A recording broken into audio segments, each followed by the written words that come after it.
behold, the Lord God shall nimurebe come. Uwiteka And Imana when we take all the azaza. other scriptures belonging kandi to it, dufashe n'indi mirongo yose bijyanye the virgin shall conceive yuko and umwari bear azasama son. akabyara umwana w'umuhungu. Then we see how God came to tunabona us, nanone ukuntu how the Word Imana became flesh. yaje kuri twe, ukuntu ijambo ryambaye umubiri. There is no contradiction, nta kuvuguruzanya namba, but all things ahubwo concerning ibintu byose Godhead is bijyanye just enlightened from n'ubumana all directions, byabanje and we are just grateful with kumurikirwa all our heart that bwose. we can kandi believe. turashimira Imana umutima wacu And yuko let me twahawe say this, gushobora kwizera. kandi mwenyemerere mvuge ibikurikira. that I'm often criticized kenshi nkunze that I do not believe the so-called Holy kunegurwa Trinity. kubera ko ngo We ntizera prefer ngo to ubutatu believe butagatifu the bwera. revelation of God. twebwe twahisemo kwizera More than anything uguhishurwa else, kw'Imana, just be nta sincere kindi. for once. ahubwo mugire umutima utarimo uburyarya, nibura What? rimwe rizima. How could ese three gods, Imana eshatu everlasting, zashobora eternal, kubaho mu iteka ryose how gute? could they help us? Just one is enough. ese byashoboka bite? Imana imwe ntihagije?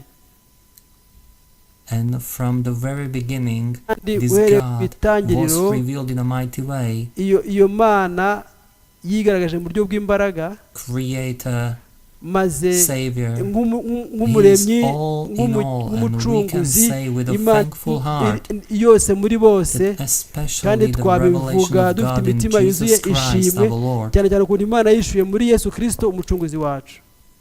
we could know and we could receive it by ubu faith, noneho dushobora kubihabwa not with criticism. kwizera.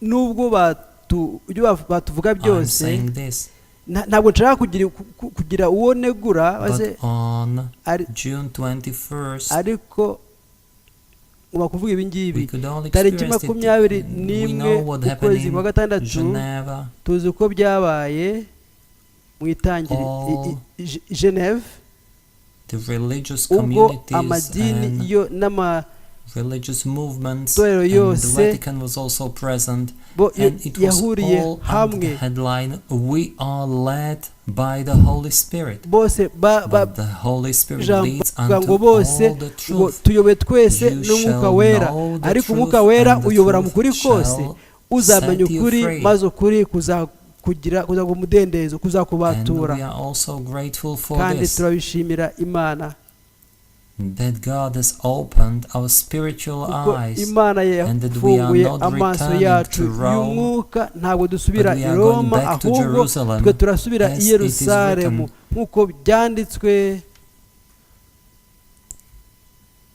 as we read it, nk'uko twabisomye, that Jerusalem should yuko lift up its Yerusalemu voice, izazamura ijwi because the ryayo, true word, the true kuko gospel came ijambo out ry'ukuri, of ubuhamya bwiza bw'ukuri Jerusalem, the true message bwakomotse i Yerusalemu, ubutumwa bw'ukuri about bwakomotse the i Yerusalemu redemption, ku bijyanye no gucungurwa, and at the end of the day, ndetse so we can experience it, we've kandi been brought back bizagera to the igihe beginning. bidusohoreremo kugarurwa ku byo ku ntango, ku itangiriro, twagaruye ku Honor itangiriro. and thanks be given to our God. ikuzo n'icyubahiro bigarukire Imana yacu. We have all read, twese twasomye also the precious verses in twabonye Isaiah 40 imirongo verse myiza 28. mu Isaya 40 umurongo wa 28. Have you not known? Have you not heard? ese ntimwari wakabimenya? ese nturakabyumva? The Imana everlasting ihoraho, God, the Lord, Uwiteka, the umuremyi creator of w'impera the ends z'isi, of the earth.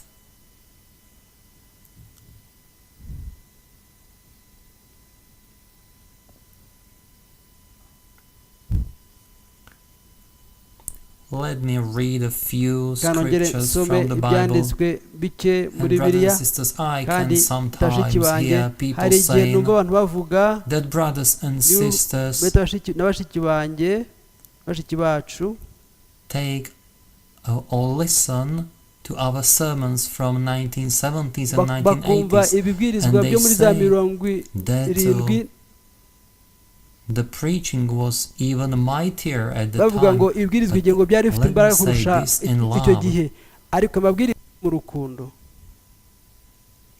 Because of the interpreters, we have to speak kubera more abasemuzi slowly. We tugomba simply have to do kuvuga it at the time. twitonze kugira ngo tubahe umwanya wo These things were gusemura not translated, ariko and icyo gihe one could preach ntabwo with all one's twasemurwaga might, twashobora kubwiriza umugende giving icyarimwe regard to the tutitaye interpreters. ku basobanuzi But these days it may rero ubu be ngubu rero bwo bishobora kugaragara nk'aho perhaps 15 interpreters, because not only at this ubu tuba place but dufite also at the other places where people abasemuzi listen. cumi na batanu si Then hano these gusa things are n'ahandi being naho translated into ibyo other bumva languages. babisemura mu zindi People ndimi need to abantu be able bakeneye to hear everything guhabwa so that umwanya they wo kumva can neza kugira give ngo it to the others. bashobore kubiha But the abandi word of the ariko Lord ijambo still ry'umwami ryo does also today riracyakora what it has uyu been sent for, munsi and icyo it shall ryoherejwe never kandi ntabwo rizigera return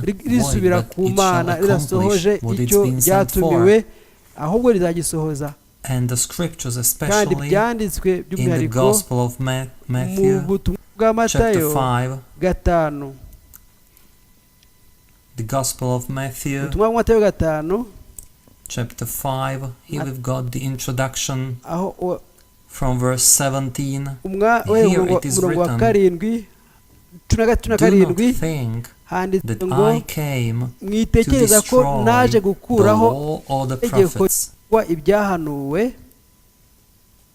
I did not come to sinaje destroy, kubikuraho but to fulfill. ahubwo naje kubisohoza nous condamne, mais la grâce nous amategeko a aducira urubanza délivrés. ariko ubuntu La bwo loi bwaratubohoye a été mise dans l'arche de amategeko l'alliance, yashyizwe mu mais isanduku le sang y'isezerano de l'agneau ariko amaraso y'umwana w'intama a été placé sur le yashyizwe couvercle de l'arche de ku l'alliance, a été gitwikirizo cy'isanduku appliqué sur le y'isezerano couvercle de l'arche de l'alliance. yaminjagiwe ku gitwikirizo la cy'isezerano condamnation qui kugira venait de ngo la loi, urubanza ici, rwakomokaga ait son mu pardon, bwiza et bw'umwami que Dieu bishoboke ait ko haboneka accordé sa imbabazi kandi imana Bien itange aimé, c'est igire simplement tout puissant. abayo ubuntu bakundwa ni Et ijambo ensuite, gifite imbaraga encore le verset nyinshi 19.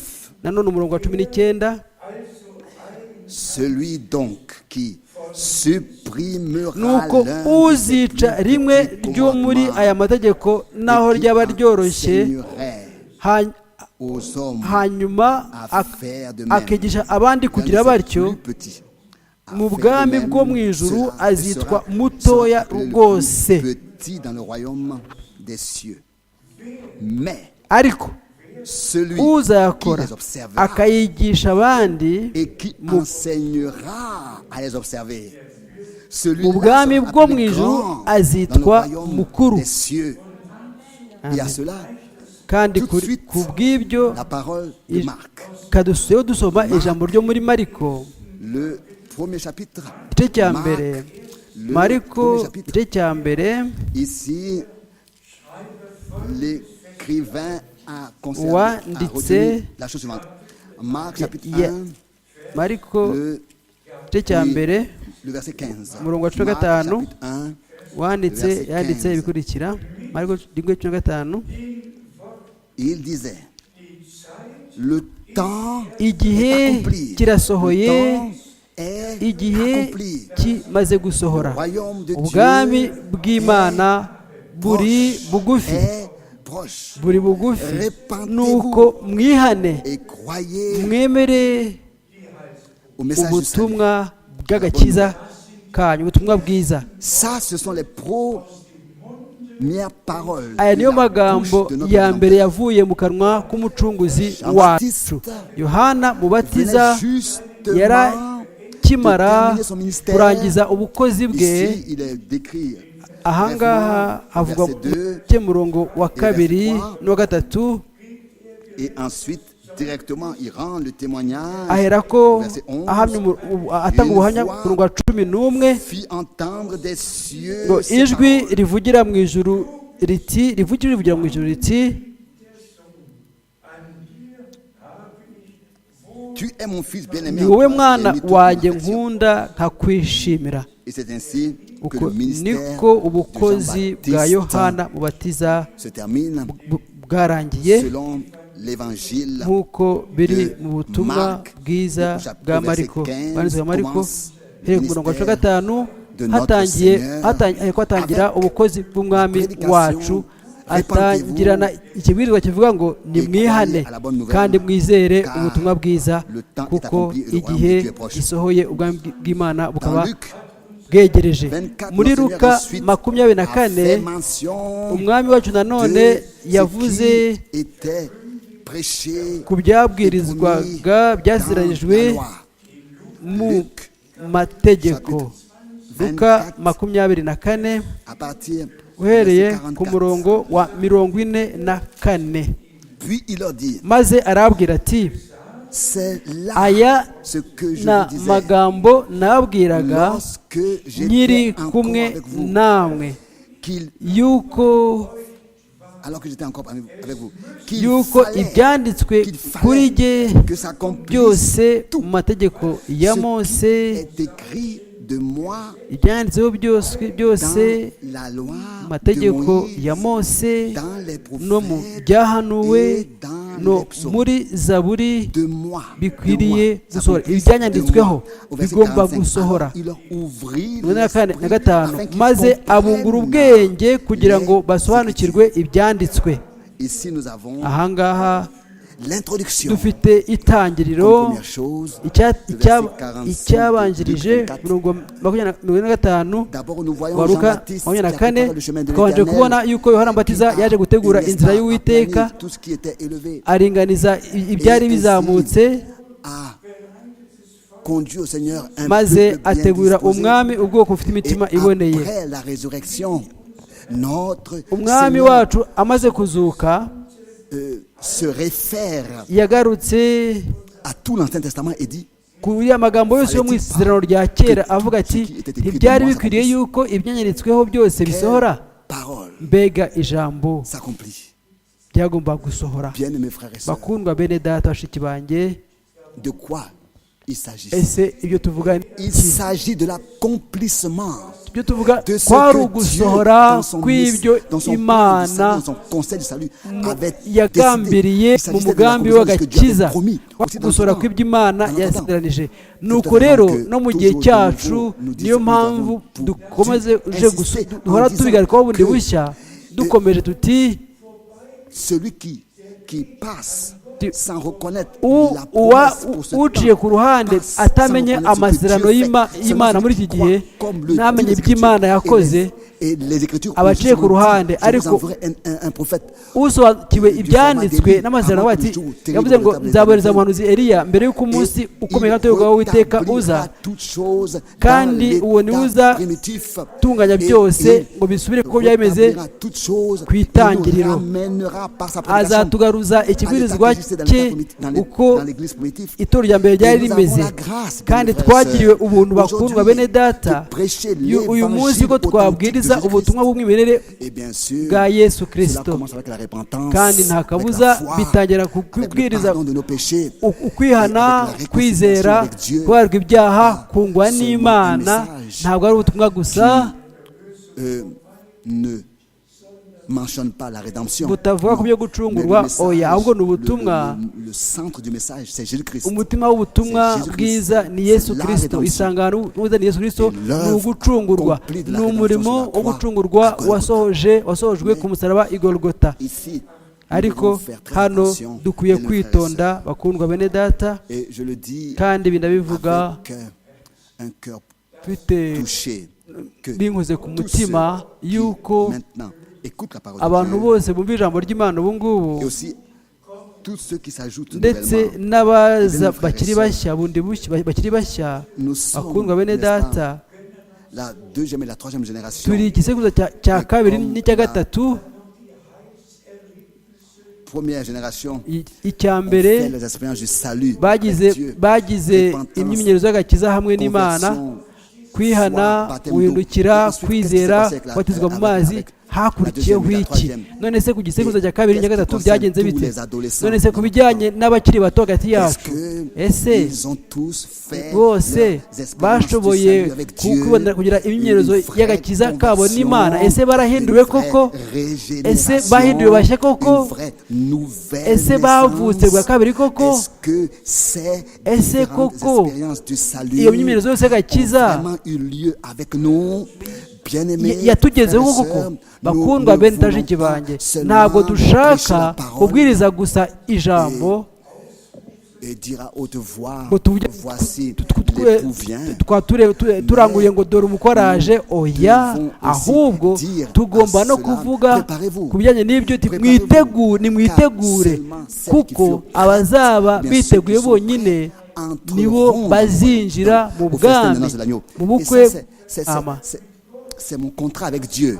Ayo ni amasezerano dufitanye n'Imana, yuko abumva ijambo ryera ry'Imana ribwirizwa rikiva ku ntebe y'ubuntu bw'Imana, bakizera, bakagira imyimenyerezo y'agakiza kabo bwite hamwe n'umwami wacu. Munyemerera ko bene data mvuge ibintu bikurikira muri make. Icya mbere ni amaraso y'isezerano rishya. Ahangaha ni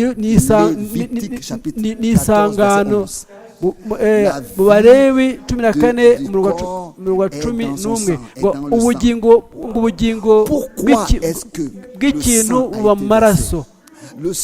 Kuki amaraso se yagombye kumeneka? Kuki amaraso rishya yari mu mubiri usanzwe wacu Yesu Kristo yagombye kumeneka? Kwari ukugira ngo dushobore kubohorwa ingoyi zose, tubohorwe iby'umubiri wacu wakoze nk'ibicumuro n'ibyaha, ngo ducungurwe, tubaherwe, tubohorwe, maze kubw'ubuntu bw'Imana duhabwe umudendezo, dushobore gukorera Imana. Kubaherwa kuri kuba mu maraso y'umwana w'intama. Niyo mpamvu namwe icya mbere mugomba kugira imyimenyerezo yo kubaherwa ibyaha. Tusubiremo, ubugingo buba buri mu maraso, kubera ko umubiri wacu wakoze, twakoreye ibyaha mu mubiri w'amaraso n'inyama, kandi ibicumuro byacu bikabera mu nyama y'umubiri w'amaraso. Niyo mpamvu umwami yaje adusanga ari mu mubiri w'inyama y'amaraso, yarabyambaye, yambaye kamere kacu, maze amena amaraso ye yera ku bwacu, kugira ngo dushobore natwe mu mubiri n'amaraso tubaherwe, dutsindishirizwe, twungwe n'Imana, ndetse tunabohorwe. Icyo ni igice cya mbere. Niyo mpamvu umwami yavuze ati muri Luka 24 ati mu izina rye tuzabwiriza ukubaherwa kw'ibyaha, amoko yose, amahanga yose, n'indimi zose. Imbabazi no kwihana bibonerwa amaraso yamenetse. Kandi bisubiremo nanone, amakosa n'ibyaha byacu twari twarakoze byari bituriho, ibicumuro byose byasohoreye mu mubiri w'inyama n'amaraso. Icyaha cya mbere cyabereye mu ngobyi y'Edeni. Nibyo, icyaha cya mbere umuntu yagwiriye mu mubiri w'inyama n'amaraso. Niyo mpamvu umucunguzi wacu yagombye kudusanga, atanga amaraso ye ku bwacu. Hanyuma ingingo ya kabiri ni ijambo ry'Imana. Icya mbere ni ukubaherwa ibyaha byacu no kungwa n'Imana, kugirwa ubuntu ndetse n'agakiza. Hanyuma intambwe ya kabiri, ingingo ya kabiri, mureke munyemerere misome muri Petero wa mbere, kuvuka ubwa kabiri kubw'ijambo rihoraho kandi ry'iteka ry'Imana. Ijambo ry'Imana niryo mbuto itabora. Luka 8:11. Nanone hano mu ijambo ry'Imana byanditswe ngo, ya Petero wa mbere igice cya mbere, hano tubifite mu buryo bwihariye ku murongo 23. Petero wa mbere igice cya mbere murongo 23. Kuko vous avez été régénérés mwahinduwe bashya mutabyawe n'imbuto ibora, ahubwo mubyawe n'imbuto itabora. Mu Kidage ngo kubera ko mwavutse ubwa kabiri mutabyawe n'imbuto ibora, ahubwo mwabyawe n'imbuto itabora, mubihejwe n'ijambo ry'Imana rizima rihoraho. Amen. Hakurikiraho ijambo ry'umwami, kandi turyakira nk'imbuto itabora. Umwami wacu niwe jambo wambaye umubiri. Byagenze bite kuri twe noneho? Twese bitugendekera bite? Natwe tugomba kwemera, tuzi neza ko twakira imitima yacu imbuto itabora, ijambo ry'Imana. Kandi buri mbuto murazi ko yera bijyanye na kamere kayo, kandi ko tubivuga kenshi nk'uko ari ukuri ko isezerano ryabwiwe Mariya, kandi akagerwa ubuntu n'Imana imbere y'Imana. Uko niko natwe twagiriwe, twumvise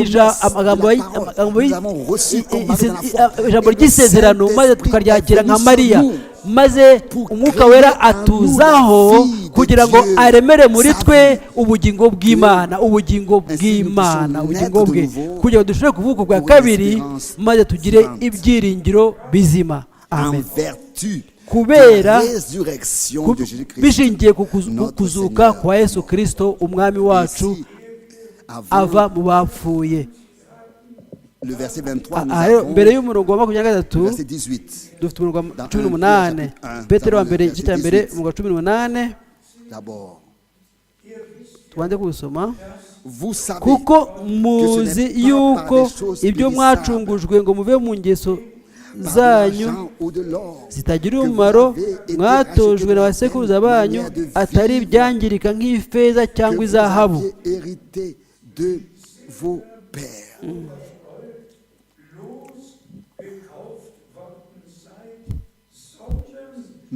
ahubwo mwacungujwe amaraso y'igiciro cyinshi nk'ay'umwana w'intama utagira imbazo.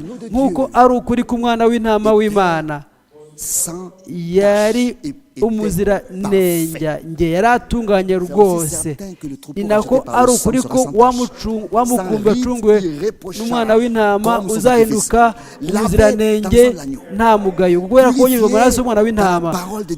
Wejejwe amaraso y'umwana w'intama utunganywa, wozwa mu ijambo ry'Imana, wezwa n'ijambo ry'Imana, nibyo kandi nyine utegurirwa umunsi w'umwami wacu Yesu Kristo. Ubu turi muri ako gahe ka nyuma ko mu gihe cy'ubuntu, aho umuhangaro wa nyuma urimo wumvikana. Dufite amagambo rero meza cyane. Bakorinto ba mbere igice cya mbere, Bakorinto ba mbere igice cya mbere.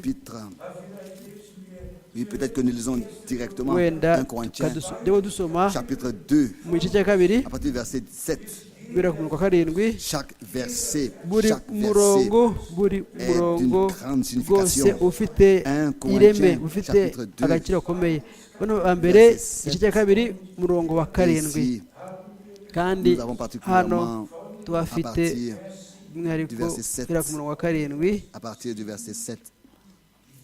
Nous prêchons la sagesse de Dieu mystérieuse et cachée, que Dieu avant les siècles ubw'Imana yaringanije ibihe byose bitarabaho ngo buduheshe icyubahiro. Simplement merveilleux. Birahebuje.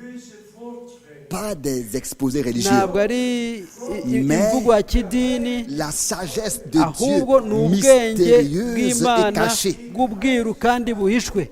contenue dans le conseil du salut de notre Dieu, tel qu'il fut fixé et déterminé, prédestiné avant même les siècles. Et dans tout l'Ancien Testament déjà, cela a été annoncé à l'avance, prédit. Maintenant, dans le déroulement du Nouveau Testament, cela trouve son accomplissement. Ainsi, nous pouvons dushobora rero kubwiriza ijambo ryera kandi ry'agaciro ry'Imana tukaribwira nk'uko ryahishuwe n'umwuka w'Imana tubwira abantu tuti aka niko gahe ka nyuma niwo muhamagaro wa nyuma uriho ubwiriza abashaka kuzahagarara imbere y'Imana abashaka gusanga biteguye ubwo umwami wacu azagaruka azanywe no gutwara abe ngo ajye kubana nabo natwe tugomba kuvuga bundi bushya muri buri kibwirizwa yuko Imana yatanze ubukozi budasanzwe tariki 11 ukwezi kwa gatandatu umwaka wa 1933 mujye mubitekerezeho hashize igihe kingana iki ese hasigaye igihe ki Imana ni ikihe gihe gisigaye ese mubyibazeho Imana yabaraje mu myaka 3 ishize icyo gihe hari benshi muri bakaba badahari ntabwo matinda gusohoza amasezerano nk'uko Petero yabivuze ahubwo nuko adashaka ko hagira n'umwe muri babandi bagenewe agakiza wabura akarimbuka ahubwo ashaka yuko n'uwa nyuma ahamagarwa maze twese hamwe tugashobora gutegurwa ku bw'ubuntu bw'Imana. Je crois par assurance profonde,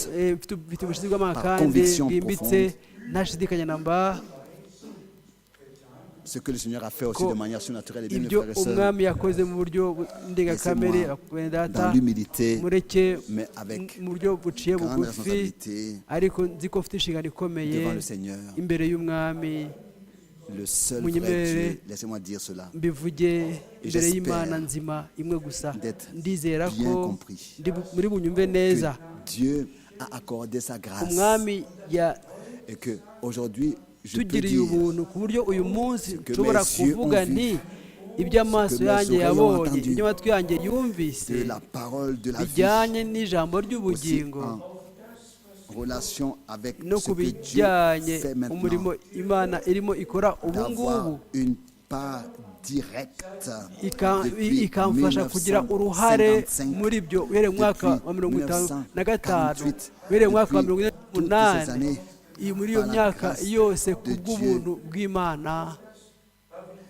Ça aussi, il n'y a pas longtemps, je l'ai dit encore aux frères, le 3 décembre 1962 était aussi un jour particulier. udasanzwe ku bwanjye umugaragu w'Imana ukomeye wo mu bihe byose bivuga rwose mfite gutinya imbere y'umwami kuko bwiwe ati ubukozi bumwe bwakoreye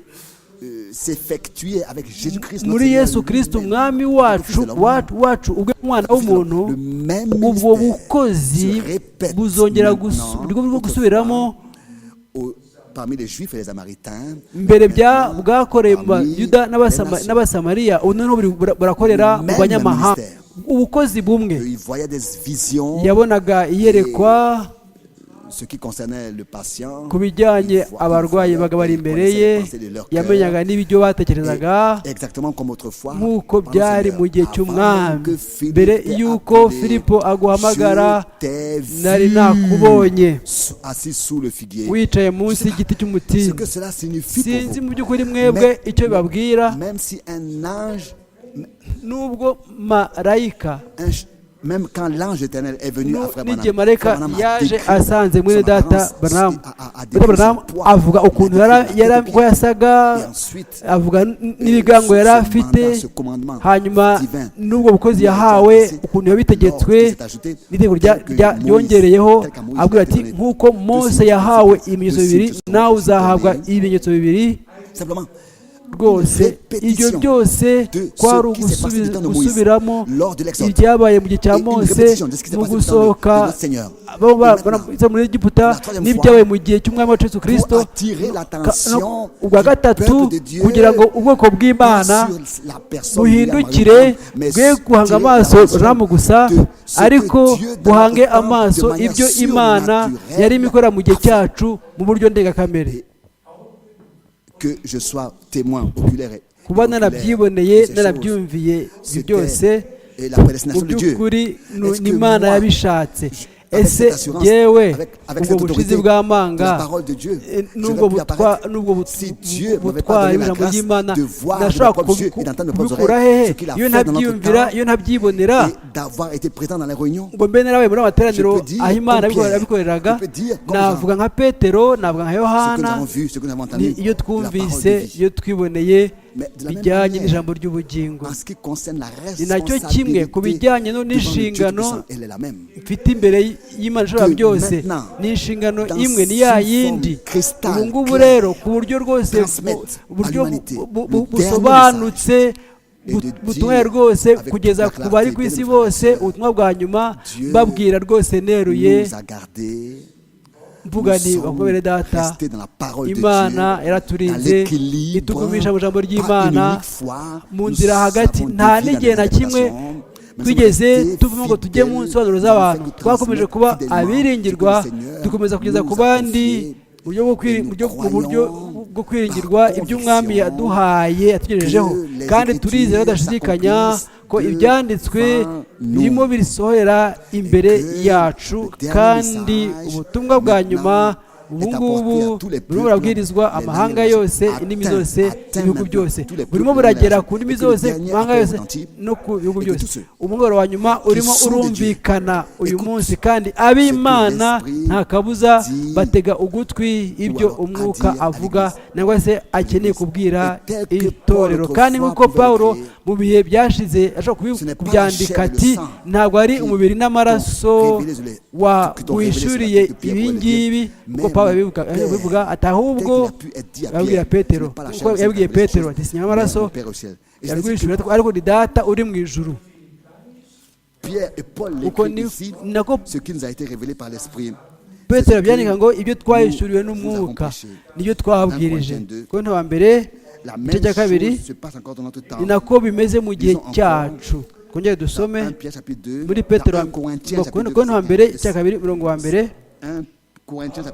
ko nta mbere igice cya kabiri umurongo icya kabiri umurongo 2 verset 12. Murongo 12. Ariko twebweho ntitwahawe ku mwuka w'isi, ahubwo twahawe umwuka uva ku Mana kugira ngo tumenye ibyo Imana yaduhereye ubuntu. Kuri twe ni amina. Gusubira muri uwo murongo se. Ariko twebweho si abandi, amadini n'ubwenge bwabo, oya, ariko twebweho ntitwahawe ku mwuka w'isi, ahubwo twahawe umwuka uva ku Mana. Kubera iki?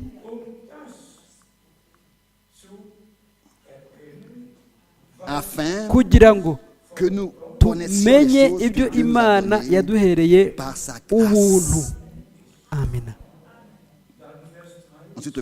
Hanyuma mu 13 ari byo tuvuga, ariko ntitubivugisha amagambo akomoka ku bwenge bw'abantu, ahubwo tubivugisha amagambo akomoka ku mwuka, dusobanuza iby'umwuka bindi. Amina. Mwumve neza rero, dukoresha imvugo y'umwuka yo mu ijambo ry'Imana ku bw'ibintu by'umwuka, dukoresha imvugo duhabwa n'umwuka. Mu Kidage ngo dukoresha imvugo par l'esprit du contenu de la parole, duhabwa n'umwuka wo mu ijambo ry'Imana dusobanura iby'umwuka, tugeza ibikubiye iby'umwuka bikubiye mu ijambo ry'Imana. Bivuga ngo tugeza ku bandi amasezerano umwami yaduhaye ku bw'ubuntu. Nanone handitse mu 14 ngo ariko umuntu wa kamere we ntabwo yemera iby'umwuka w'Imana, kuko niko bimeze. Umuntu wa kamere nta kuntu yakwemera, nta kuntu yabyemera.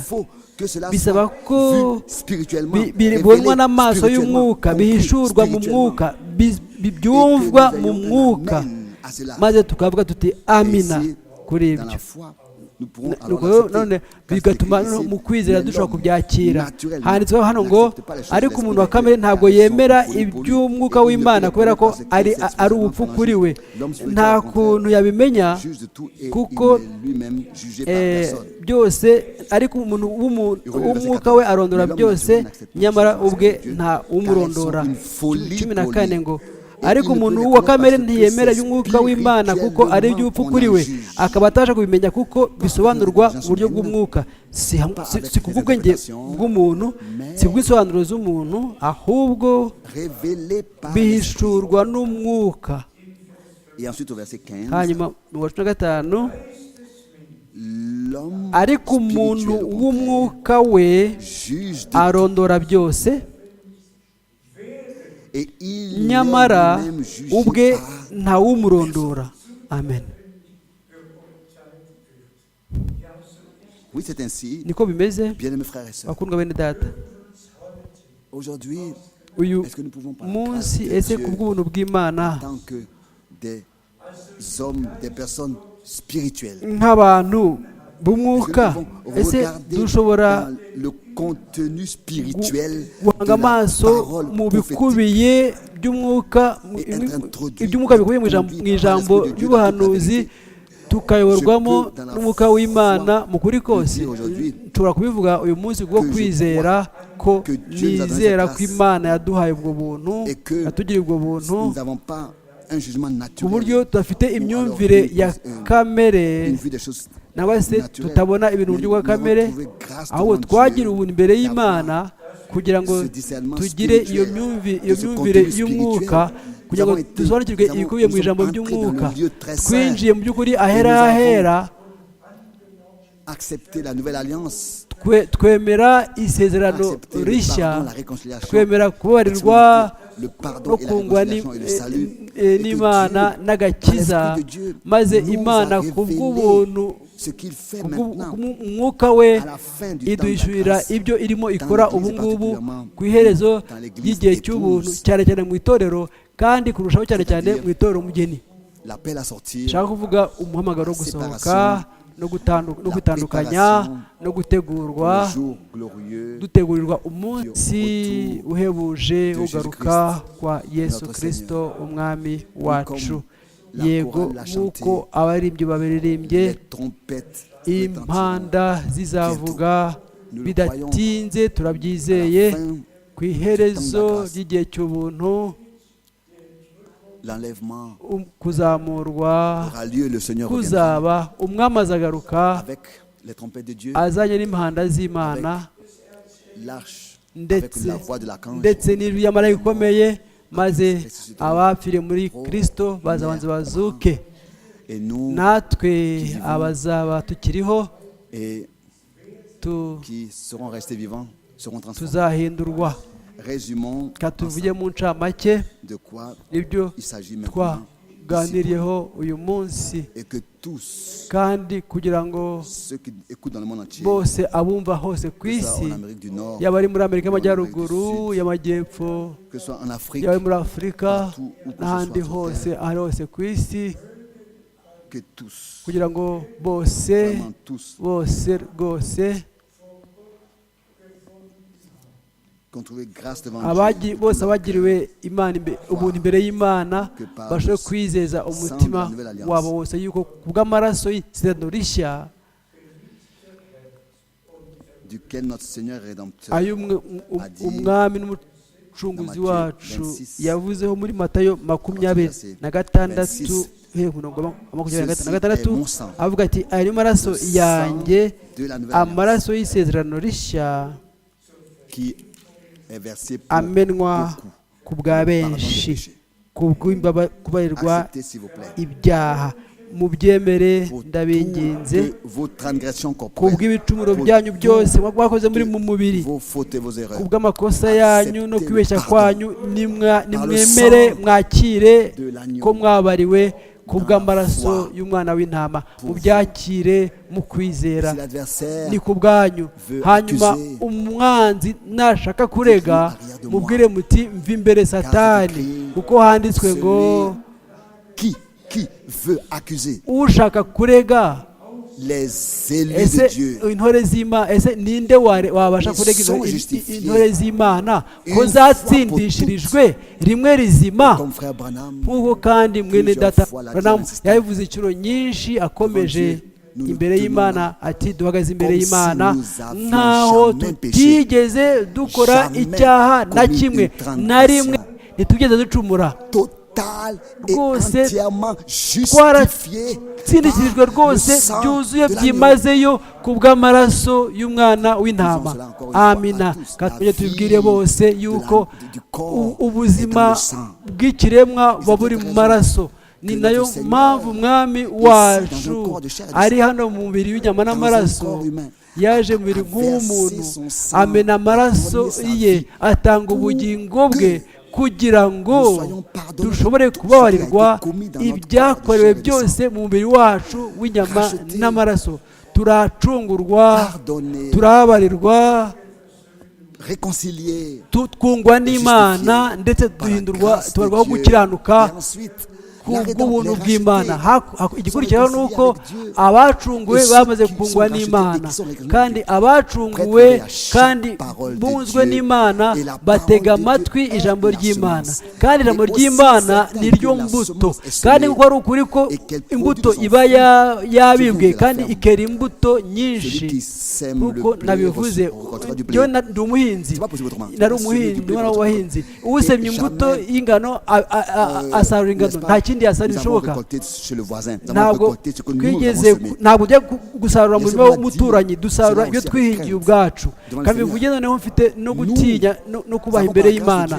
Kubw'ubuntu bw'Imana twategetswe n'Imana ko tubiba ijambo ritunganye kandi ryera ry'Imana. Ku iherezo rero ntabwo hazaboneka urukungu na rumwe nangwa se ibindi byatsi mu ahubwo hazarimo ingano zera kandi zitunganye, zihishe neza rwose, ziri ku zuba, zirimo kugira ngo zume. azaba ari umurima utunganye wera, uzasarurwa ugashyirwa mu kigega. Niko tuzaba turi maze tubane n'umwami igihe cyose. We mbuto y'ingano yatanze ubugingo bwe, muri Yohana 12, we nk'imbuto y'ingano yatawe mu gitaka, yabibwe mu gitaka. Twebwe tuzaba umusaruro, ari wo murima w'ingano uzasarurwa ugashyirwa mu kigega ubwo umwami wacu Yesu Kristo azagaruka. Bisubiremo, Yohana Mubatiza yari afite ubukozi bwe, ndetse Mariko yabivuze byihuse mu gice kimwe, mu gice cy'igice. Hanyuma Yohana ava mu nzira, umwami atangira umurimo we. Hanyuma umurimo wo gucungurwa urangijwe, ubukozi bw'itorero buratangira mu byakozwe kabiri. Uko niko twagize amateka y'umugambi w'agakiza ku bw'ubuntu bw'Imana kugera muri iki gihe cyacu.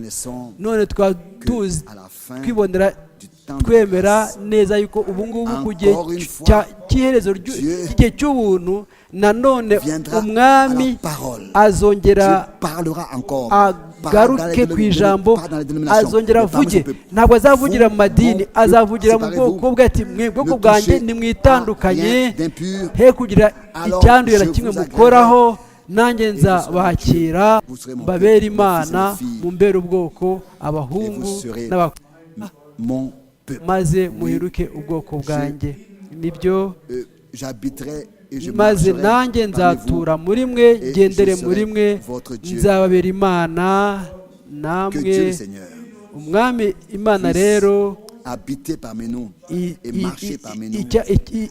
icyampa igatura muri twe ikagendera muri twe atari ukutugenderera gusa oya ahubwo ikaza igatura muri twe ndetse ikagendera muri twe muri buri wizera muri wowe no muri jye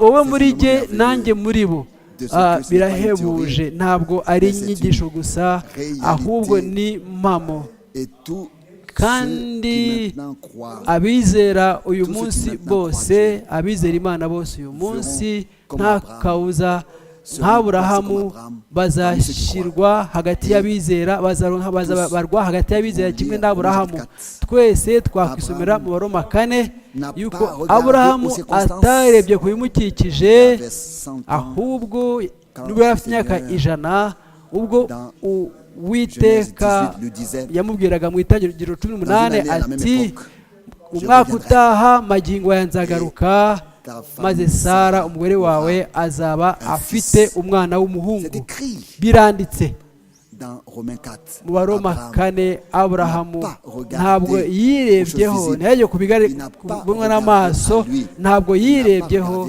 ntabwo yarebye kuri Sara ahubwo yarebye hanze amaso ku Mana nzima yo yatanze isezerano nawe wikwirebaho wireba uko umeze wireba ibigukikije hanga amaso umwami maze wizere gusa amasezerano y'Imana uyemere wemere by'Imana kubw'ubuntu bwe yaguhaye maze kuri uwo munsi bizagira akamaro kugira ngo tuzashobore bundi bushya amaraso y'isezerano rishya ku mwanya wa mbere dushimira Imana ku bw'ibyo kuko yaduhaye amaraso ye maze kandi ubuzima bw'umubiri bukaba buri mu maraso umwami akayaje mu mubiri w'inyuma amaraso kugira ngo ubugingo bw'Imana ubwayo amaraso y'Imana ubwayo ariyo ameneka ayari arimo ubugingo bw'Imana bundi bushya ayo maraso niyo yatumye tubayirwa turacungurwa tubohorwa ibicumuro byose twakoze turi mu mubiri amaraso y'intama arahagije Kristo ari hano kugira ngo atsindishirize intore ninde wundi wazirega nta n'umwe umwami wacu kubw'amaraso ye bw'igitambo cye twashyize imbere ye nta gisinga nta mupfunyo nta munkanyari nta kizinga kandi twizera umwami twizera amasezerano twahawe muri igihe cyacu ayo twahawe yose kuko yatwohereje ubutumwa mbere yuko agaruka kandi ubwo butumwa nibwo burimo bugenda ku isi hose kugira ngo bubanzirize kuza kwa kabiri k'umwami uko niko ubwo butumwa buzatuma bigerwaho umwami imwe itorero rimwe kwizera kumwe umubatizo umwe niko bizamera ku isi hose kuko umwami Alpha na Omega niwe watangiye nanone niwe uzasozereza igice cya kabiri rero ni ijambo ry'Imana ritunganye rwose kandi rihoraho iteka ryose ijuru n'isi bizakurwaho ariko ijambo ry'Imana rihoraho iteka ryose twe rero twarihawe ngo turiteze ku bandi twe nk'abacunguwe nitwe dutwaye iryo jambo ry'Imana ari ryo mbuto kandi ku bw'amaraso y'umwana w'intama twaracunguwe tumaze gucungurwa duhinduka abatwaye ijambo ry'Imana kandi ijambo ry'Imana ryahindutse umubiri muri twe kandi ku bwacu ijambo rero rizagaragazwa natwe rizagaragara mu bugingo bwawe rizahinduka rizima mu bugingo bwawe. Ugutegurwa ni impamo, gutegurirwa kwa Kristo, kandi nk'uko kugaruka kwa Kristo nako kuzaba ari impamo, nk'uko gutegurwa kwacu kwabaye ukw'impamo, uko niko n'umwami kugaruka kwe kuzaba ukw'impamo. Niyo mpamvu twese rero kubw'ubuntu bw'Imana, nk'uko nabibonye mu kwezi kwa mbere mwaka 1981 yuko tuzazamuka tugiye gusanganira umwami. Ndi umuhamya yuko twese abakubiye mugeni, abakubiye mu itorero mugeni bavuye ku isi hose, bose bazasanga biteguye, kandi twese hamwe tuzaba twiteguye. Kandi bose abo ubu ngubu barimo batega ugutwi ubutumwa bwa nyuma, bakabwakira akabwemera, ubutumwa bwa nyuma nta kabuza. Abo bose bumva impanda ivuga ubutumwa bwiza, nta kabuza bazumva impanda zivuga ubwo umwami wacu azazira. Ubuntu bw'Imana bazagira uruhare mu izamurwa umwami wacu ari uhabwa ikuzo uhereye ubu kugeza mu iteka ryose. Amina. Kandi duhaguruke nk'uko bivuga, kuririmba turirimbe njuko ndi ntacyo nzanye mu ntoki. Hanyuma hari bukurikireho gusenga, turasengera. Ndasaba mwene data Bruma azi imbere aze gushimira umwami. Mwene data Heinrich Herman nauze turirimba nk'uko ndi, nje nk'uko ndi ntacyo nzanye mu ntoki.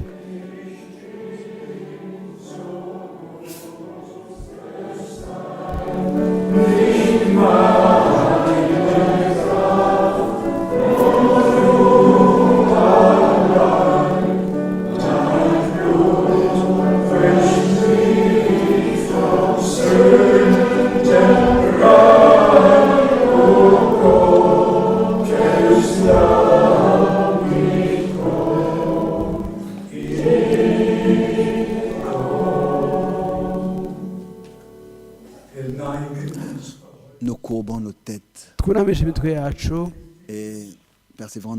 maze tugume mu kamasengesho no mu kwizera. Bakundwa b'intashiki banjye, nta muntu n'umwe muri twe wakagombye gutaha nk'uko yaje. Turashaka uyu munsi bundi bushya kwegurira umwami Imana ubugingo bwacu, n'umutima wacu wose tukizera, maze amaraso tukizera ko amaraso y'isezerano rishya yamenetse ku bwacu, kandi ko Imana yagiranye natwe amasezerano mashya. Yababariye ibyaha byacu n'amakosa yacu yose, yatwikiriye ibicumuro byacu byose, yatabuye urwandiko rwaturegaga. None twamaze gucungurwa byuzuye, byimazeyo, twarabohowe nk'abahungu n'abakobwa b'Imana kubw'imbuto itabora, ijambo ry'Imana. Twavutse ubwa kabiri, twahinduwe bashya mu buryo bwimbitse mu muntu wacu w'imbere. Umwami Imana yaduhaye iri jambo ryoroheje ariko ryimbitse, ririmo igitekerezo cyo gucungurwa kuzuye kubw'ubuntu. Ugucungurwa kuzuye kwarangiye, byagombye bundi bushya gusabika umutima wacu ukuzura, nk'uko Pawulo yashobora kubivuga ati, turi nk'abahuza ba Kristo, turabwira tuti nimwungwe n'Imana. N'ukungwa kwasohoye, kwarasohoye. Icyo dukeneye gusa ni kwakira umurimo Imana yaduhaye kubw'ubuntu bwayo, kandi mu buryo bumwe, atari imbabazi gusa no kungwa gusa, ahubwo ni ukubyakira, kwakira, kwemera ijambo n'umutima wose, kwemera ijambo kugira ngo rishobore kurema muri twe tout ce que la parole dit imbuto et ce qui imbuto y est promis, zaryo n'ibisezeranijwe byose mu ijambo que cela kugira ngo trouve bizagaragarire accomplissement. muri twe Soit manifesté kandi que ku bwacu kugira ngo bigaragare c'est ainsi maze que la parole deviendra uko niko chère à ijambo nous. rizahinduka muri twe Ainsi que ryambara nous la umubiri vivons, muri twe nous mettons maze en pratique. tugashobora kurigenderamo turishyira mu bikorwa Et ainsi cela est manifesté ce que le nouvel uko homme est. niko noneho Né de umuntu nouveau mushya pour une espérance azagaragazwa yavutse ubwa kabiri kugira ngo agire ubuzima bushya bishingiye ku mbaraga z'umuzuko wa Yesu C'est Kristo certain ava mu que notre bapfuye Seigneur, dans un corps de chair, nk'uko ari ukuri ko umwami wacu yahambwe mu mubiri que w'inyama il est monté dans un corps akazuka akazamuka yambaye umubiri utabora imbaraga z'Imana imbaraga z'umuzuko zagaragariye umucunguzi uko niko izo mbaraga zizagaragarira mu bacunguwe bose kuko nous sommes twabambanywe na morts Kristo avec lui, dupfana nawe ensevelis avec lui duhambanwa nawe et ressuscités avec lui pour marcher tuzukana en nawe nouveauté de kugira vie. ngo tugendere mu Alléluia. buzima bushya. Loué soit Haleluya. le Dieu Tout-Puissant. Imana ishobora byose ihimbazwe, Rien ne peut nous séparer nta cyadutandukanya L'amour de Dieu n'urukundo rw'Imana qui est en Jésus-Christ. rwagaragariye muri Notre Seigneur. Yesu Kristo umwami wacu. Pendant que nous restons dans la Mu gihe prière, tukiri mu masengesho, veut ninde être wifuza inclus dans cette ko prière ubu commune. ngubu Levez les mains. yakwibukwa muri amasengesho rusange, azamure tous présents. ukuboko twese prions Dieu ko turi Tout-Puissant. hano twadusenge. Mana ishobora byose, Tu nous as aujourd'hui uyu munsi nouvellement bundi bushya montré wongeye l'œuvre accomplie de la kutwereka rédemption. umurimo wo gucungurwa umaze gusohoza. Aussi en Nanone tant que rachetés, nk'umucunguzi, nk'abacunguwe, que nous pouvons être devant ta face utweretse uko dukwiye kuba imbere yawe, kuba pour une espérance nk'abavutse vivante ubwa kabiri, en vertu kugira ngo tugire ibyiringiro bizima du sang et de la bishingiye ku résurrection maraso no de kuzuka Jésus-Christ. bya Yesu Kristo des morts. ava mu bapfuye. Bien-aimé Seigneur, Mwami mukundwa, que personne sans ntihakagire être sauvé, umuntu sans n'umwe être wava pardonné, ahangaha sans ngo être agende réconcilié, adakijijwe, atabariwe, Que personne atunzwe quitte n'Imana. qui essaie dans He le kugira monde umuntu uva entier, muri iki cyumba cyangwa se ku isi hose, he kugira n'umwe ugenda atyo. Aujourd'hui, dès que nous entendons sa voix, aujourd'hui, Uyu nous munsi l'avons entendu, twumvise qui ijwi te ryawe pardonne de tous tes péchés, ngo niyo toutes tes ibarira iniquités, ibyaha byawe n'ibicumuro byawe, et qui n'impute rien. kandi Ensemble, itagira nous te icyo remercions ikubaraho. Twese pour turagushimira l'œuvre kubw'umurimo accomplie de la wo gucungurwa rédemption sur la croix, wasohoje ku musaraba i Golgotha. Ensemble, nous te Twese remercions pour turagushimira le dernier message kubw'ubutumwa bwa nyuma devant ton retour. bubanziriza kugaruka Ensemble, kwawe. nous te Twese remercions hamwe turagushimira de ce que aujourd'hui kuko uyu munsi Tu as exaucé toutes les prières. wumvise gusenga, kandi gusenga kose ndetse wasubije ibyifuzo byose. Turagushimira Mwami, uha umugisha abatashoboye kuba hano bose, uha umugisha abadukurikira ku isi hose, uha umugisha abazamuye ibiganza bose, Bénis tous ceux qui uha umugisha à la fois abo ont levé ou l'ont pas levé. Oui, bazamuye nous avons besoin de ukuboko toi. cyangwa se batakuzamuye Tous mu avons besoin kwizera. de toi. Yego ko Oh, twese Seigneur, tugukeneye, twese turagukeneye Mwami. prions ensemble Turasaba twese pour hamwe une expérience kugira ngo avec tugirane toi. imyimenyerezo mishya hamwe Que nawe. aujourd'hui cela Uyu soit munsi ainsi, Mwami, ariko que biba tous yuko dans la foi twese mu soient kwizera fortifiés, dukomezwe, et twongererwe imbaraga, aussi comprennent la signification du maze sang. dusobanukirwe twese insobanuro y'amaraso ndetse y'ijambo ryawe bundi Le bushya. ciel et la terre Ku ijuru passeront, n'isi bizakurwaho, mais la parole de ariko Dieu ijambo ryawe demeure ry'Imana ryo éternellement. rizahoraho iteka ryose. et ça c'est la Kandi parole iryo ni ryo que jambo nous prêchons, que nous avons prêché. tubwiriza kandi twabwirije. C'est ainsi que Pierre l'écrit. Ubwo niko Petero yabyanditse.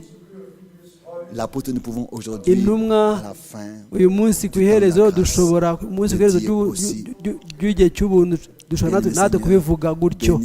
Mwami mukundwa, uha umugisha au-dessus de toute demande et hejuru pensée. birengeye ibyo twasaba ibyo twatekereza. Amina. He kugira umuntu n'umwe wamaramazwa.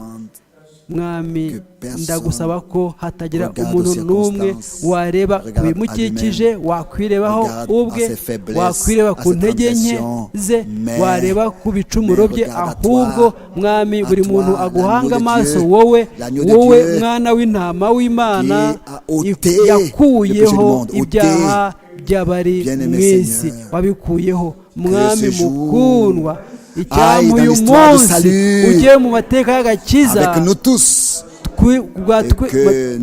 kuri twese hamwe, kugira ngo dutangire bundi bushya hamwe nawe, hamwe n'ijambo ryawe, maze rihamirizwe muri twe.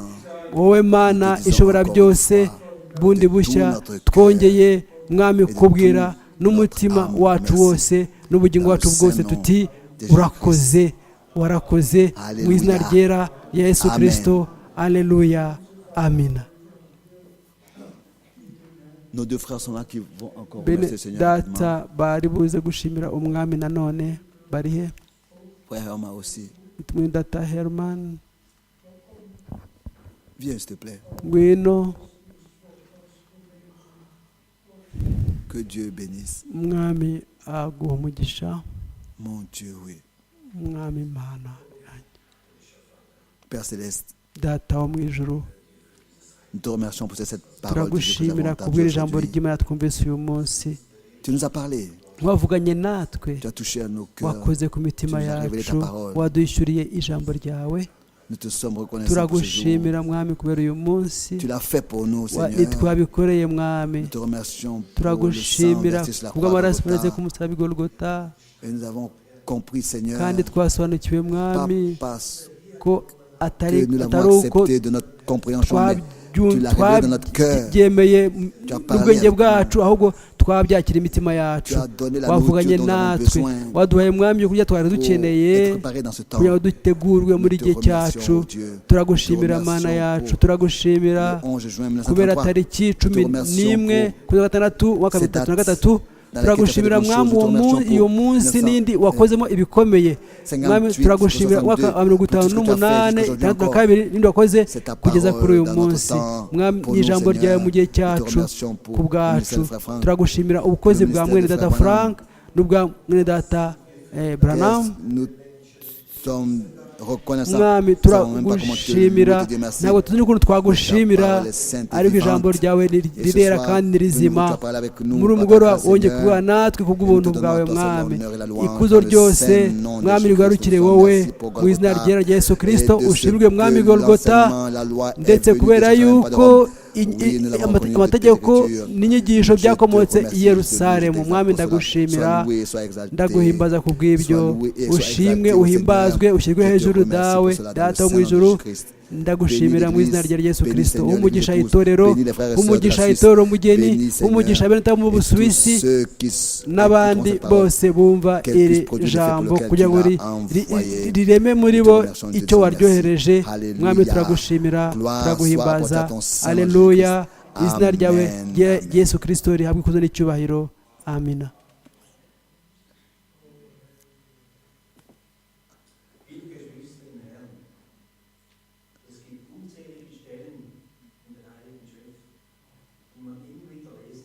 Il y a des versets que nous pouvons toujours, hari imirongo dushobora guhora que nous pouvons toujours lire. Dusoma igihe cyose, nka Zaburi 103 ni Zaburi y'umwami Dawidi.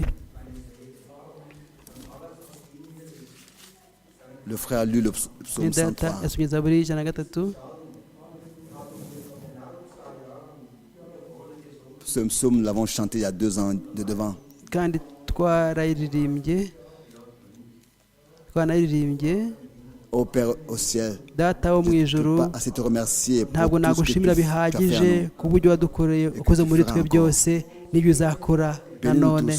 Uduha umugisha twese, umugisha mwene data Frank, umukomeze mu bugingo, mu mubiri no mu mwuka, kandi uhe umugisha bene data bashiki bacu batashoboye kuba bari Je pense hano à notre frère Tigla, ndibuka mutatsigla à la sœur na mushiki Golesoro, wacu à la sœur Joey. Il y joy a beaucoup d'autres. n'uwundi n'abandi connais bose chacun. uzi bose Et tu sais ce dont il a besoin. mwamuzi kandi icyo Loué et bakeneye sois exalté. uhabwe ikuzo Pour ta n'icyubahiro grâce, kubw'ubuntu pour ton bwawe kubw'urukundo ta rwawe bonté dans le Seigneur Jésus-Christ. kubw'ineza zawe Amen. mu izina rya yesu kirisito amina Chantons encore honneur et gatumye gloire. turirimbe tuti ikuzo n'icyubahiro bibe ibyawe.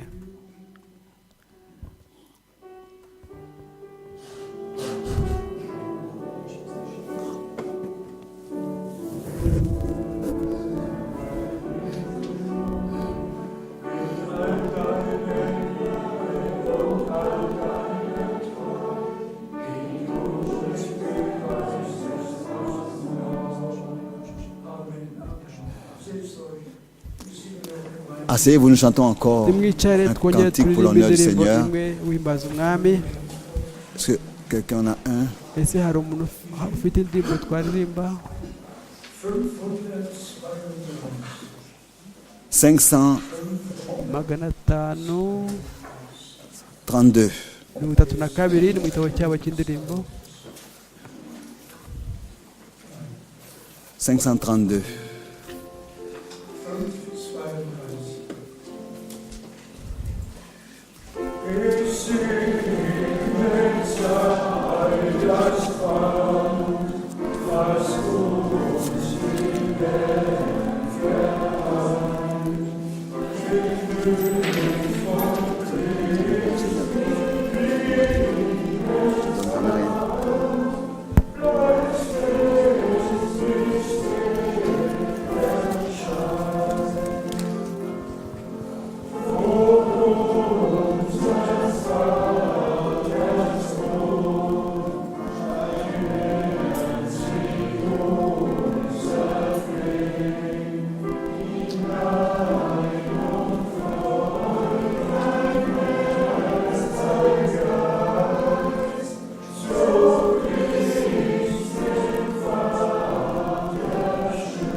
Loué et exalté soit notre Seigneur. umwami wacu ashimwe kandi ahimbazwe kandi ariwe mana yacu. D'ici nous redonnons des salutations Du- à tous turaha indamutso saints dans le monde entier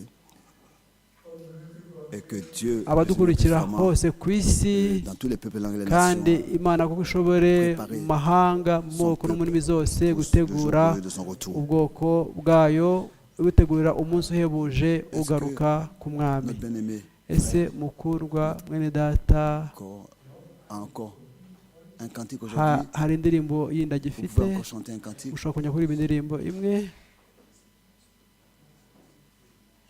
Bien. Tu as encore un cantique? ese hari indirimbo gifite wenda abaririmbyi baririmba? S'il vous plaît. Oui. nibyo Venez, venez. nimuze Chantez encore un cantique. muririmba indirimbo Pour l'honneur imwe du Seigneur. yo guhimbaza umwami. Venez chanter un cantique pour l'honneur muze du Seigneur. muririmbe indirimbo guhimbaza umwami.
Ja, lasst uns alle aufstehen. Wer von euch Brüdern, Bruder Keller, kommst du noch? Pour remercier le Seigneur, qui vient de vous, les frères? Mon Dieu. Oui, Seigneur, nous te remercions. Mwami turagushimira Tu es notre Seigneur. uri imana yacu umwami wacu umucunguzi wacu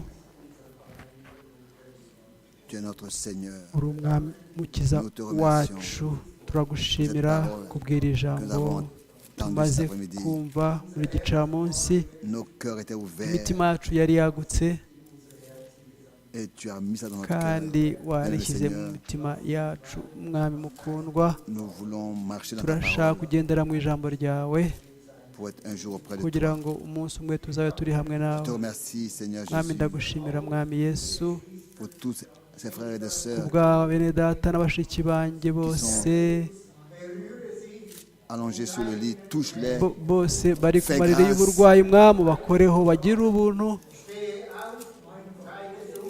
Et que tu puisses dire comme autrefois, lève-toi et marche. uvuge Mais nk'uko pas que la wavuze volonté soit faite. mu bihe byashize Ta volonté uti soit haguruka faite, ô ugende Seigneur. mwami ariko muri byose Nous te ubushake remercions bwawe aribwo busohora de ce que turagushimira kuko tu veilles sur les tiens. ubera mu maso Bénis abawe tous les frères. mwami umugisha beneta Bénis bose tous ceux qui umugisha Distribue ta parole. abagabura ijambo ryawe Seigneur, bose fais grâce. mwami utugirire lève. ubuntu usige iminwa À toi, la louange, la gloire et l'adoration. uvugiramo kandi ikuzo n'icyubahiro no kuramwa ari bigarukira data uha umugisha umwe muri twe ngo tugiye gutaha uduherekeze À toi, Seigneur Jésus. mwami wowe mwami wacu yesu kirisito ari wowe uhimbazwa ikuzo n'ishimwe bigarukire mu izina rya yesu kirisito umwami wacu amina amina Amen. amina Père Céleste, data wo mu de ijuru notre cœur, je n'umutima te wose remercie ndagushimira pour cette grâce particulière, kubw'ubuntu budasanzwe watugiriye uyu munsi pour la grande bénédiction que nous avons reçue. kubw'umugisha ukomeye twahawe Je te remercie ndagushimira pour le sang de l'agneau. kubw'amaraso y'umwana w'intama Je te remercie ndagushimira de ce que kuko tu as accordé une pleine rédemption waduhaye gucungurwa kuzuye pour notre corps, âme et esprit. kubw'ubugingo kubw'umubiri Pour le privilège que nous pouvons kubw'umwuka avoir, je te remercie. Le ciel et la terre kubw'amahirwe passeront, mwami dufite ko tuzi ko ijuru n'isi bizakurwaho ariko ijambo ryawe rihora iteka ryose est vraie ijambo éternellement. ryawe ni ukuri Je te iteka remercie. ryose ndagushimira Parce que nous avons la grâce d'être une ko partie de cette twagira parole. ubuntu kuba Je te remercie. tugize uruhare muri iri jambo Parce que ryawe par le mwami Saint-Esprit, ndagushimira kuko kubw'umwuka wawe Au wera fondement de notre cœur, mwami tu n'umutima nous révèles chaque parole. byimbitse et on mu dit Amen à mutima cette parole. udushyura buri jambo tukaba tuvugira tuti amina kuri ryo Je te remercie, Seigneur, ndagushimira mwami de ce que kuko tu nous unis encore plus tous dans ton amour ukitugira divin. umwe kurushaho twese mu rukundo rw'imana kandi atari wowe kandi tutariho umwe ku wundi nta nubwo twabaho mwami turagushimira turaguhimbaza Bénis notre bien-aimé frère Franck, umugisha mwene data frank conserve-le, umwongera imbaraga umurinde ubuntu bwawe n'imbabazi par la puissance de n'umwuzuro ta wawe droite, et kubw'imbaraga bénis tous ceux qui ont z'ukuboko écouté kwawe ta parole kw'iburyo aujourd'hui. Je te remercie uha umugisha wumvise ijambo ryawe bose uyu munsi de ton sang, je te ndagushimira remercie pour ton mwami sang précieux. bw'amaraso yawe Garde-nous, y'agaciro conserve-nous. uturinde utuzigame Et conserve-nous dans ton amour utuzigamire mu rukundo rwawe qui est éternel jusqu'à ce que nous nous revoyions ruhoraho kugeza ubwo tuzongera kubonana dans nanone le Saint nom de mu izina Jésus-Christ. ryera rya Amen. yesu kirisito amina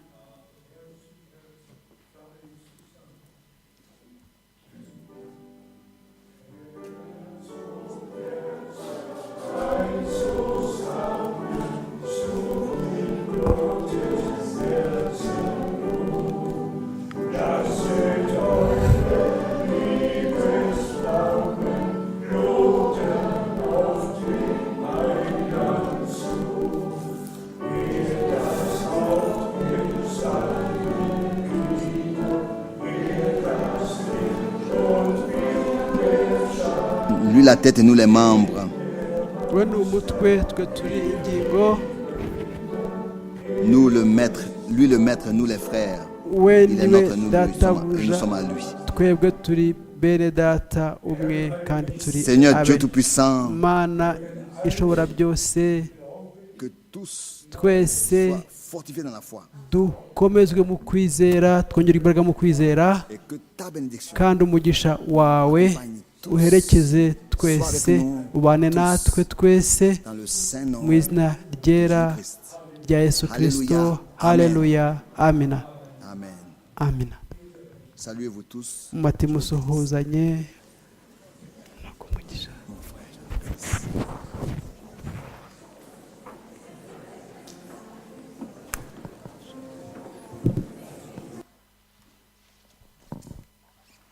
mwami wacu Yesu, turagushimira kandi kuba turi hano nk'abahamya. Hari amagambo Koruneliyo yavuze, aravuga ati turi hano natwe ngo twumve iby'Imana yagutegetse kutubwira. Mwami yarategereje ibye, yarategereje ibyahabwa n'Imana, ntabwo yarategereje Petero. Natwebwe turagushimira rero, ijambo ryawe rikomeza kuza kuri twe, utwemerere ntitube abatumva, ntitube abatumvira, ntitube que nous soyons pas négligents. Seigneur notre Dieu, uduhe koko ijambo ryawe ryinjire muri twebwe, rikora umurimo waryo ryagombaga gukora, ridutegure kubwo kugaruka kwawe mwami.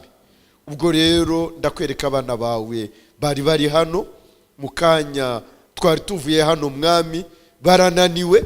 Ndagusaba ujyane nabo, ikiganza cyawe kibane nabo mwami. Ari akazi bazajyaho ku munsi w'ejo, ari gusubira mu ngo kwabo uno munsi, ukomeze ubane nabo muri byose. Ikiganza cyawe kibe hejuru yabo, nitwasubira kubonana tuzabe dushima izina ryawe, kuko tubisabye mu izina rya Yesu Kristo, amen. Yesu abaha umugisha. Byabanje kutugora gato n'ubwa mbere twonekita kuri Zurich, hanyuma twagiye kuri website yabo dusanga hariho audio, tujya kuri iriya ya Misia naho dusanga naho ni audio iriho, ariko twaje kubona video mu nyuma. So ubwo ndibaza ama image ntabwo ari ngombwa ko naboneka neza cyangwa se yagira icyangombwa n'ijambo ry'Imana. Ndibaza niyo yaba ari audio yonyine twaza tukayumva. Yesu rero abaha umugisha, mwari munaniwe ariko mwaje, ubwo Yesu abahi icyayi cyabazanye. Amahoro y'Umwami abane namwe.